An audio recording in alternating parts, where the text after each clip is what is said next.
Hey everybody, it is Diane Hidalgo, your life purpose coach. So thank you guys for joining me. It is Thursday, and every Thursday, as always, at 9 o'clock, is your Purpose with Passion show. And today we're doing a 5-minute wisdom that is all about the National Single Parents Day. That is today. And I am a single parent. And so I wanted to talk about this and give you 5 minutes of wisdom, just five, minutes, a little nugget, if you will, of how I feel about, being a single parent, and how, and some of the things that I'm super, super grateful for as a single parent. So thank you guys for joining me now. And thank you for those of you who are joining later on. All right. So today and every Thursday, like I said, is your weekly dose of high vibe and forward-thinking revolutionary content that encourages you to discover the passions that will lead you to your purpose. And like I said, today is a National Single Parents Day, and I just wanted to offer you a little bit of wisdom. So as a single parent, I just wanted to say how much I honor and am proud of those of you, including myself out there, for those of you out there who do this, single parenthood thing, from, being mom and dad kind of thing, that perspective. And you do it all year long. And so bless you, thank you. And I personally am honored to do it as well. And for those of you who even though you're in a partnership, feel that you're also playing both mom and dad. And I know what that's like because my mom played that role for many, many years as my dad went to work at night. And so she had to take care of us pretty much all the time, except for the weekends, of course, when he was around. So I totally understand you and what you're going through and where you're coming from, as well as I witnessed it from my own family. So I appreciate you. It's such a beautiful and amazing thing to take care of another human being and raise them to be amazing people in this world. So I know how beautiful it is to be a parent and just, be able to give that love to another human being. I feel like the love just grows over time. For those of you who don't have kids, or you might have kids who are around you, your nieces, nephews, and other people's children, you might know a little bit of what that's like. So I just wanted to talk today about 3 things that I'm really, really grateful for as a single parent. And the first one is community. Oh my gosh, that's such a big one, right? We go through so many struggles and hardships, but thankfully we have, friends, family, loved ones, significant others, as who are like, just boyfriends who are not necessarily the father, who help us raise these kids. And I can tell you from experience that I've had so many people in my personal life, from my parents who are very close, my sister, my cousins, and friends, who have been in my life and helping me raise my son. And I personally believe that it actually takes a community to raise children, even if you are, in a mom and a 2-parent relationship and situation. I still feel that it takes so much for people to raise these kids. So I thank you for everyone who's participated in the raising of my kid and those who help other people who have who are single parents as well. We are so incredibly blessed to have you. The second thing I'm grateful for is patience. Oh my gosh, for those of you raising kids, whether you're single or not, it takes an incredible amount of patience.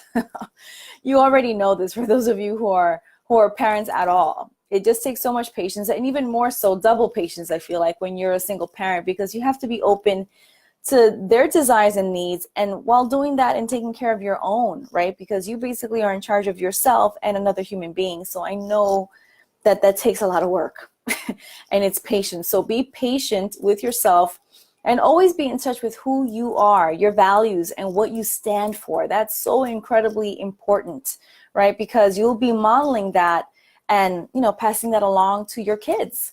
So they'll see that, they should hold steady and be proud of who they are and what they stand for. So be patient with yourself and give yourself the time. And I see so many parents in general who just give, and they never really fill themselves up with things that they enjoy and some time off. And, and I know sometimes it can be very hard because you don't have, people around.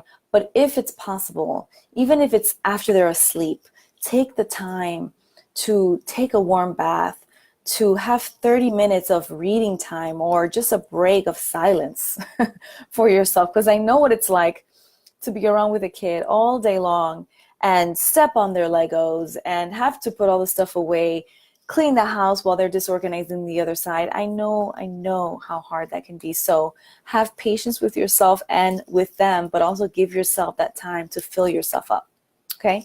That's the second thing I'm grateful for, just that amount of patience that it takes and that we have. The third thing is being open. Being open to these beautiful, unique souls, right? These unique personalities that have come into our lives that we're blessed to have and blessed to raise. I'm constantly looking for ways to help my kid indulge in, different pieces and elements of who he is, so that he can learn to pursue what he loves and ultimately, obviously, learn what those passions are in his life, because we're not raising kids to be like us. We're raising them to be individuals, right? Even though we are, showing them the culture and showing them the values and showing them where we come from and where we live and all those great things. But we want to also impart in them, the opportunity to be unique individuals, to be themselves, to be, beautiful human beings in their own way. So one of the things I value so much is choices, right? And I give my son as many opportunities as possible to have choices in doing things or not. And today, actually, I had one of those crucial decisions, and it gets me choked up just talking about it, because I had to be a bigger person and give my son the opportunity to stop doing one of the hobbies that I actually thought that he was enjoying, which was choir. And I said to him, you're a big boy now, and I want you to make a big boy decision. He's 8 years old.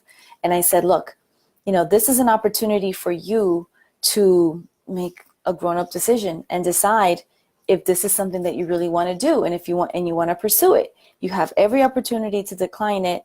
Unfortunately, you probably won't be able to take it on with that same group later on. You can certainly pursue it in other ways in the future. But right now, I want you to make a grown-up decision and really decide if this is something you really love. And once you put that sense of decision making, that sense of that opportunity, that choice on their laps, I wish I could have taken a picture of my son's face and, the expression in his eyes and everything when he felt like he was being empowered to really make a choice in his personal life, that it's no longer just mommy telling him what to do, or the teacher telling him what to do, or grandma or cousin or sister or whatever. It's me, it's for himself. It's his own decision that he can make. And those moments are so important, and they help them grow and understand that they're not just a double of us, right? They're not a double of our culture. We're not going to always be there to make these decisions for them. We have to start them early and helping them to make these decisions for themselves, and for them to see it as opportunities, not just, oh, here's one decision one day. It's like, no, this is an opportunity that you have, and you're going to continue to have, to make these decisions for yourself. And you have that in yourself, right? So they're going to have more of those decisions as they grow up. Okay, so that's all about being open to the possibility of giving them these choices, and for them to be unique and grow up to be unique individuals. And so if you missed it, the 3 things I'm super grateful for on this National Single Parent Day are: 1, the community of people that are so loving and incredible at helping us raise these kids; 2, the patience that is needed for raising these children; and 3, being open to the potentials that these kids have. Potentials, I love that word. Potentials and uniqueness, that, the personalities that come through with these kids when we give them these choices and these opportunities to make these decisions on their own. All right, so I hope you'll consider those 3 things if you're a single parent, or even if you're, a parent with two parents in your home. Similar things, right? Community for me is a huge one as a single parent, because, obviously I always think that it takes a whole village. It takes a community to raise our kids. But all of those elements are really crucial of, having patience, being open. All those things are important to help create, uniqueness in their lives and help them create brilliant, beautiful lives. Yeah. So cheers to you all who are single parents or parents in general, and your purpose with passion. I hope that you continue to pursue it. And if you need any help, I am here for you, as today and pretty much every Thursday. And anytime you need me, call me. It's your weekly dose of high vibe, forward thinking, and revolutionary content that encourages you to discover the passions that lead you to your purpose. So thank you guys so much for joining me. Like it, follow, and share it if you know a single parent out there who needs to hear this. And as always, I will see you on the Passionful side. Bye, y'all.